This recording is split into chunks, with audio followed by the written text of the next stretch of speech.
I finally binge-watched all of Dexter a few months ago, and like many of you, I was severely disappointed by the Season 8 finale. Dexter becoming a lumberjack was frankly a bizarre conclusion to his story, and the ending of New Blood somehow left me feeling even less satisfied as a fan. Dexter being killed by Harrison wasn't necessarily my issue, it was just how we got to that point that felt contrived and unearned.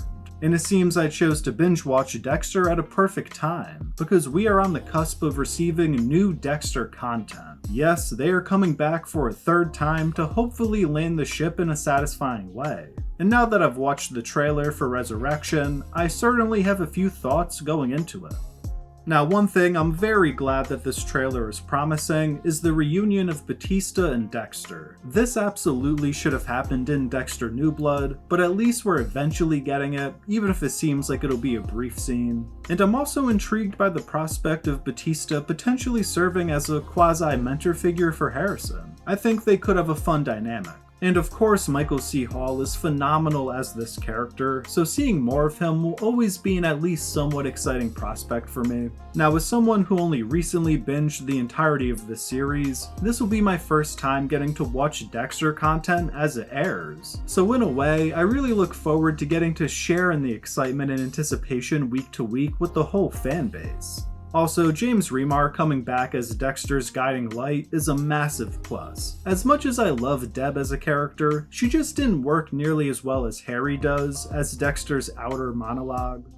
However, there are a few things in this trailer that have me a little worried. As much as I love Peter Dinklage and Uma Thurman, they're both more than quality actors. I'm not sure how I feel about this whole "we're assembling the Avengers of serial killers" storyline. Obviously, we won't know for sure until we get the whole season, but it feels like an odd direction to take Dexter in. I'm also a little torn on the setting of New York City. I do like that we're back in a major city, but Dexter managing to not get spotted by law enforcement in such a populated city might strain believability. This is something that will really depend on the show's execution though. There's certainly ways that they could use a massive city to their advantage, as Dexter could use the crowded streets and herds of people to move in the shadows, if you will, be hidden in plain sight sort of. But there's also a version of this setting that could feel unrealistic, because there could be so many opportunities for someone to spot him. TBD on this for now. In terms of my predictions for what the main storyline will entail, well, I have a feeling that Dexter is going to end up hunting down all of these other serial killers that Peter Dinklage's character is assembling. Dexter isn't really one to work with killers, so I imagine that he'll end up clashing heads with many of them, and there could be a fun, maybe Terminator-esque storyline to be had here, where Dexter is simply a man on a mission ready to kill all of these killers one by one.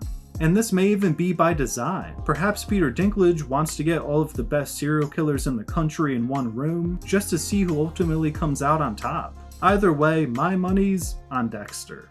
So ultimately, I saw a few things that I liked in this trailer, and a few things that are potential red flags, so I'm excited, but a little worried for Dexter Resurrection.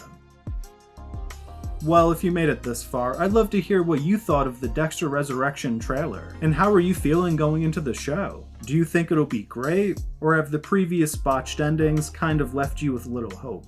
If you enjoyed this video, please consider dropping a like and subscribing for more Screen Stories content. Thank you for watching, and until next time, peace.